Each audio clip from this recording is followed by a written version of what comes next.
मिल्कीपुर विधानसभा seat पर हुए उपचुनाव में बीजेपी ने बाजी मार ली है। एसपी के प्रत्याशी अजीत प्रसाद चुनाव हार गए हैं। चंद्रभानु पासवान ने अजीत प्रसाद को 61,710 वोट से हराया। बीजेपी के चंद्रभानु को जहां 1,46,397 वोट मिले, तो वहीं एसपी के अजीत प्रसाद को 84,687 वोट मिले। एक रिपोर्ट आपको दिखाते हैं।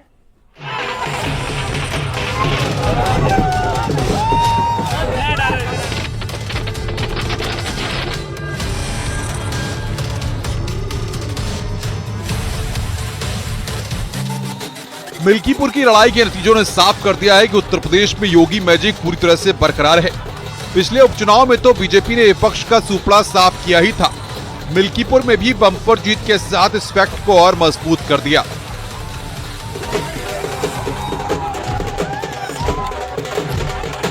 अब भाजपा कार्यालय पर उत्साह है। बाकायदा ढोल नगाड़े के धुन पर यहाँ पर जो उनके कार्यकर्ता है वो नाच रहे हैं। इसके साथ ही आतिशबाजी की जा रही है। ये स्वाभाविक रूप से वहाँ की जनता ने खुल करके भाजपा को आशीर्वाद दिया है और जो उनसे भूल हो गई थी लोकसभा के चुनाव में, उस भूल का उन्होंने व्यापक रूप से सुधार किया है। मिल्कीपुर उपचुनाव में बीजेपी के चंद्रभानु पासवान ने समाजवादी पार्टी के अजीत प्रसाद को करारी शिकस्त दी है। समाजवादी पार्टी के तमाम दावों के बावजूद, अवधेश प्रसाद के लंबे अनुभव और मजबूत जड़ों के बावजूद सीएम योगी ने जमीनी कार्यकर्ता को मिल्कीपुर के रण में जिम्मेदारी सौंपी, वो चंद्रभानु पासवान ने बखूबी निभाई और बड़ी जीत हासिल कर विधानसभा में एंट्री की तैयारी कर ली है। अयोध्या जनपद की मिल्कीपुर विधानसभा का उपचुनाव इस समाजवादी पार्टी के परिवारवाद और झूठ की राजनीति को पूर्ण विराम देते हुए डबल इंजन सरकार के सेवा, सुरक्षा और सुशासन के मॉडल को अंगीकार किया है। जनता जनार्दन ने बहुत स्पष्ट किया है कि भले ही अपने राजनीतिक स्वार्थ के लिए समाजवादी पार्टी कितना भी झूठ का सहारा क्यों न ले ले, कितना बड़ा प्रोपेगेंडा क्यों ना कर ले, लेकिन जनता जनार्दन उन्हें सबक सिखाने के लिए पूरी तत्परता के साथ कार्य कर रही है। मोदी जी की जीत, मोदी की गारंटी की जीत, उनका विश्वास, वो जो गांव देहात में काम किए, पूरे जहां 15 राज्यों में हमारी सरकार है, जो उन्होंने काम किया, ये उसकी जीत है। जनता को बस वही याद दिलाए और आज उसका रिजल्ट आपके सामने समक्ष है। देवतुल जनता, समस्त पूर्वांचलिया समाज के हम हर हर महादेव, धन्यवाद। माई बाबा काका बच्चा हो, हमार बात सुन ला, मन ला। मिल्कीपुर सीट पर अवधेश प्रसाद लंबे वक्त से विधायक रहे और बीजेपी के लिए सीट मुश्किल मानी जा रही थी, लेकिन सीएम योगी की रणनीति और ग्राउंड वर्क ने बड़ी आसानी से इस सीट पर कमल की राह पुख्ता कर दी। मिल्कीपुर में चुनाव एक तरफा दिखा। एसपी प्रत्याशी अजीत प्रसाद को बीजेपी प्रत्याशी चंद्रभानु पासवान ने लगभग 50,000 मतों से शिकस्त दी। ये साफ रहा कि मिल्कीपुर में योगी का मैजिक चला, वहीं अखिलेश का किला ढहता नजर आया। मिल्कीपुर उपचुनाव के आंकड़ों की बात करें तो यहां बीजेपी के चंद्रभानु पासवान और समाजवादी पार्टी के अजीत प्रसाद के बीच सीधा मुकाबला था। योगी जी का कुशल शासन और माननीय मोदी जी का मार्गदर्शन, ये मिल्कीपुर का जो सकारात्मक रिजल्ट है, वो इस बात का प्रतीक है कि समाजवादी पार्टी का जो अहंकार लोकसभा का था, वो बुरी तरीके से टूट रहा है। मिल्कीपुर उपचुनाव में न सिर्फ जनता ने एक बार फिर बीजेपी पर भरोसा जाहिर किया है, बल्कि विपक्ष के तमाम दावों को खारिज कर दिया। मिल्कीपुर का उपचुनाव दोनों दलों की प्रतिष्ठा का सवाल था, यानी कि समाजवादी पार्टी और भारतीय जनता पार्टी की साख का सवाल मिल्कीपुर उपचुनाव बना हुआ था।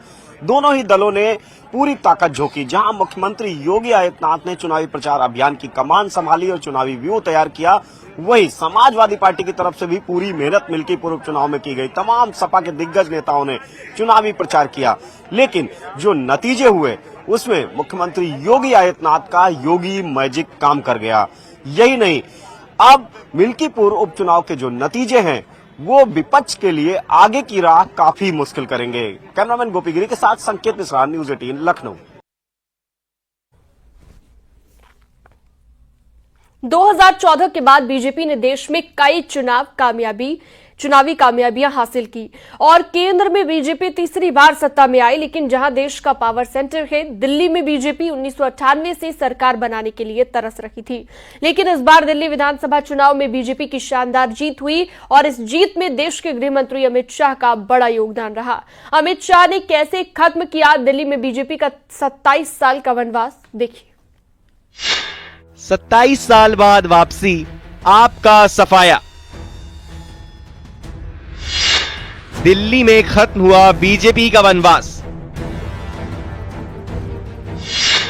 चाणक्य की चाल से दिल्ली फतेह। शाह का मिशन दिल्ली हुआ पूरा।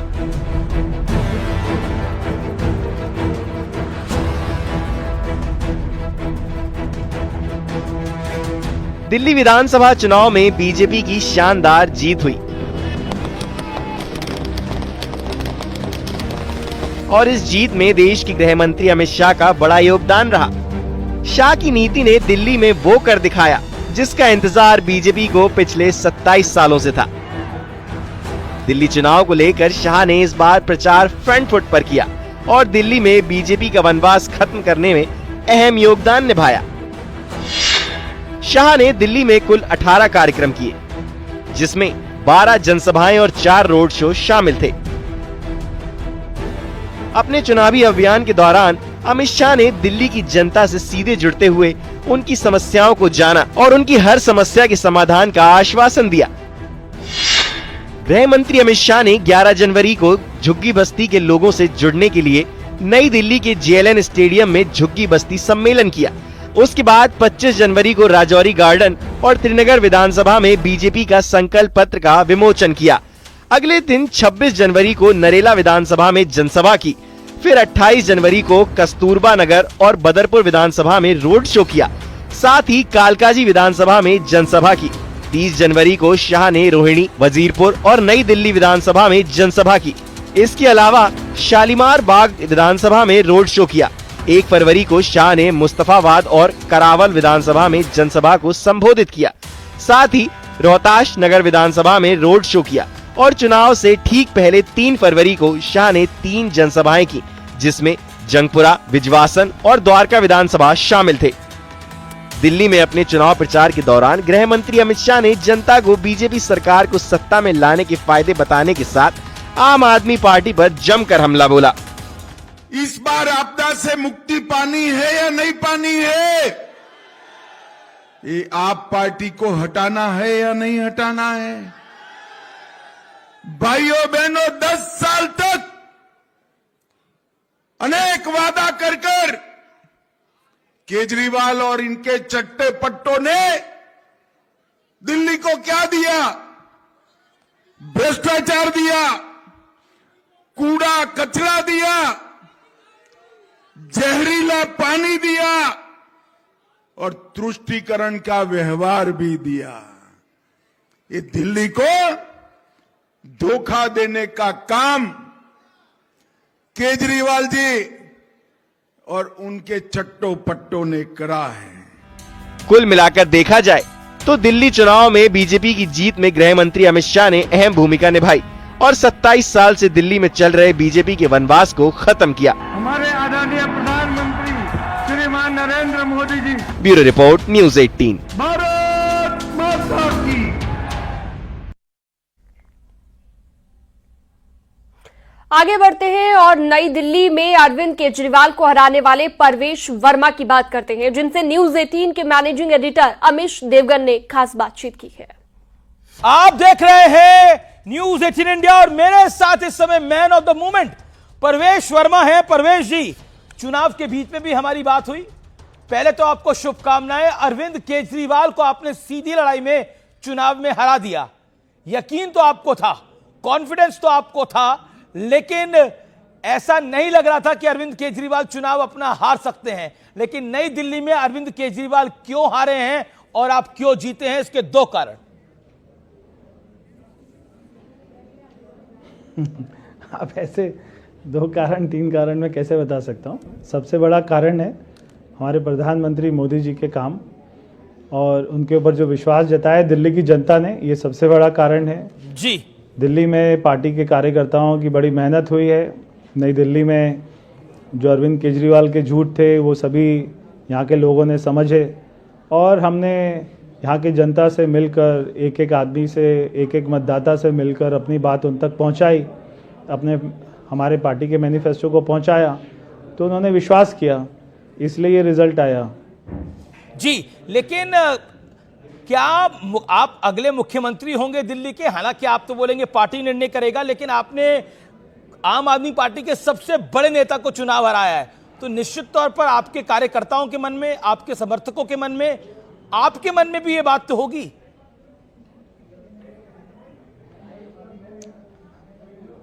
देखिए, जो पार्टी के जितने एमएलए जीते हैं, सभी के कार्यकर्ताओं के मन में ये होता है कि उन्हीं का विधायक सीएम बने।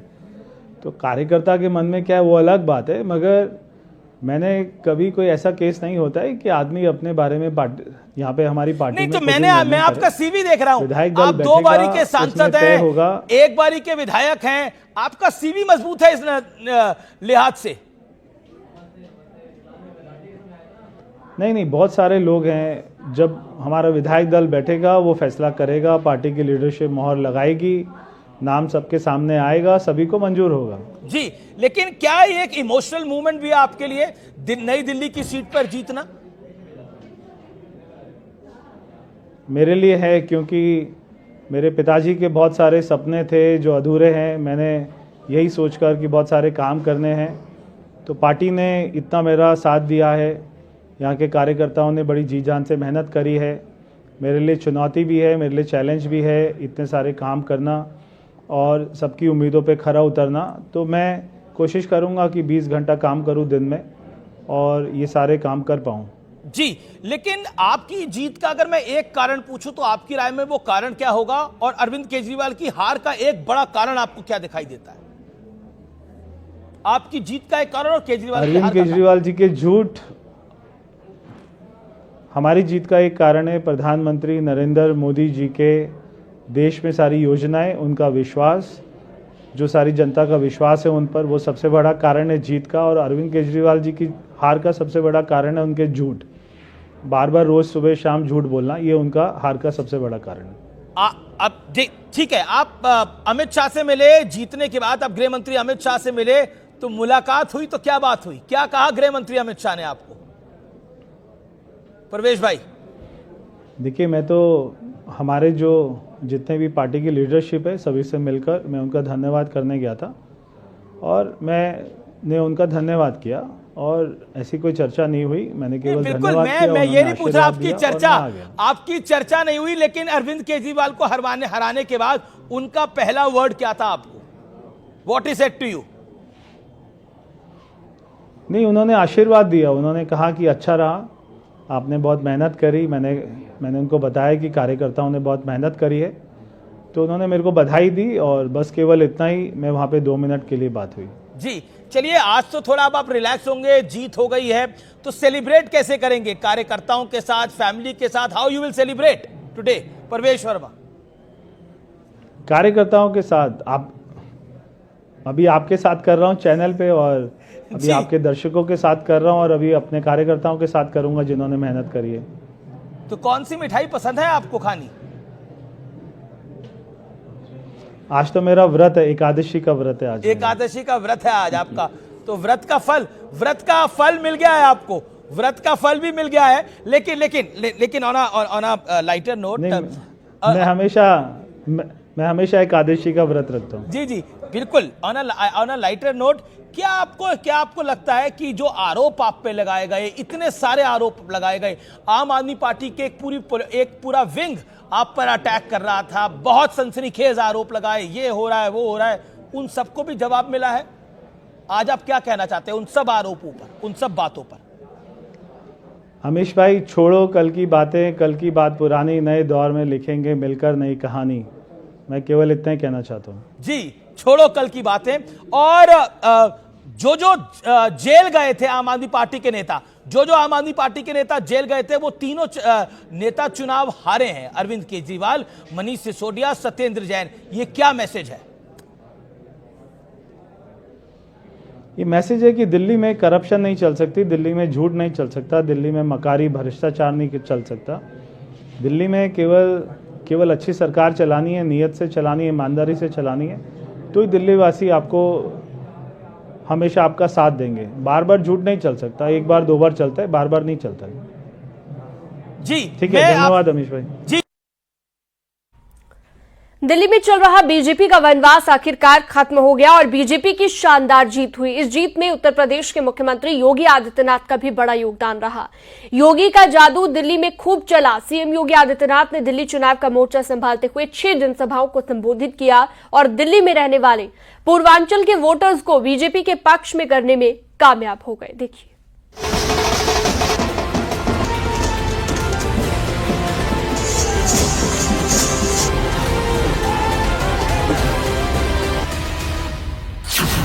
दिल्ली विधानसभा चुनाव में बीजेपी की शानदार जीत हुई, जिसमें उत्तर प्रदेश के मुख्यमंत्री योगी आदित्यनाथ का बड़ा योगदान रहा। योगी का जादू दिल्ली में चला। जहां उत्तर प्रदेश के मुख्यमंत्री योगी आदित्यनाथ के दिल्ली चुनाव का मोर्चा संभालने से पहले ही उनके खास चुनावी स्लोगन बटेंगे तो कटेंगे दिल्ली में पहले से ही सुर्खियां बटोरे हुआ था। 2024 के आखिर में हुए विधानसभा चुनाव में भी योगी का ये स्लोगन खासा चर्चित रहा। दिलचस्प बात ये है कि हरियाणा और महाराष्ट्र विधानसभा चुनाव में भी बीजेपी की जीत योगी आदित्यनाथ के बटेंगे तो कटेंगे नारे को विशेष रूप से श्रेय मिला था। योगी आदित्यनाथ वैसे तो पूरे देश में अपनी हिंदुत्व की राजनीति वाली लाइन पर बीजेपी के लिए चुनाव प्रचार करते रहे हैं, लेकिन दिल्ली में रहने वाले पूर्वांचल के वोटर के बीच बीजेपी ने उनका इस्तेमाल किया और उसका पूरा फायदा मिला। दिल्ली में योगी आदित्यनाथ ने चुनावी रैलियां और सार्वजनिक सभाएं की। सीएम योगी ने किराड़ी, जनकपुरी, मंगोलपुरी, विकासपुरी और राजेंद्र नगर, शिव विहार, इंदिरापुरी और उत्तम नगर में जनसभा की और यहां योगी का जादू चला। बीजेपी प्रत्याशियों की जीत हुई। सीएम योगी अपनी जनसभाओं में कहते रहे हैं कि डबल इंजन की सरकार से विकास कार्य होता है। नए भारत में सभी योजनाओं का लाभ बिना किसी भेदभाव के सभी को मिल रहा है। दूसरी ओर दिल्ली के अंदर यहाँ राज्य सरकार 11 वर्षों से है और वह अराजकता का पर्याय बनकर रह गई है।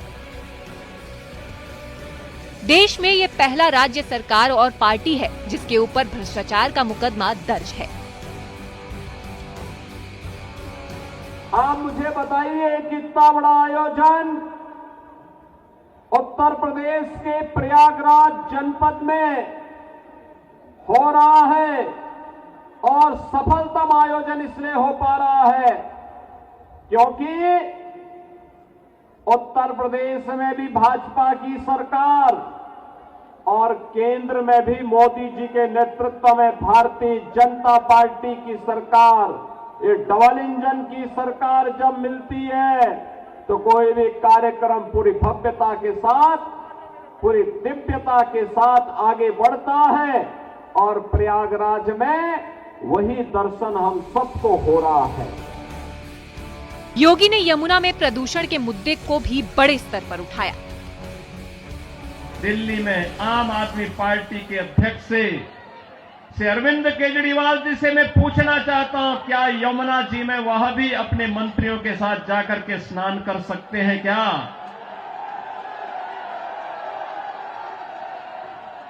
अगर उनमें नैतिक साहस है तो उनको इसका जवाब देना चाहिए।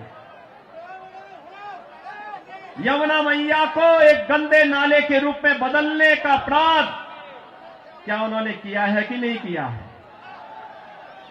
और अगर वह व्यक्ति इस बात का अपराधी है तो फिर मुझे नहीं लगता है कि जिस जनता जनार्दन की इस अदालत में उन्हें कोई माफी दी जानी चाहिए। योगी अपने भाषणों में कहते रहे हैं कि केंद्र की तरह दिल्ली में भी बीजेपी की सरकार बनेगी तो पीने का साफ पानी के साथ स्वास्थ्य और युवाओं को अच्छी शिक्षा के साथ उन्हें रोजगार भी देगी। कुल मिलाकर देखा जाए तो दिल्ली चुनाव में बीजेपी की जीत में सीएम योगी का यूपी में आने वाले मतदाताओं पर जादू चला और 27 साल से दिल्ली में चल रहा वनवास खत्म हुआ। Bureau report. न्यूज 18।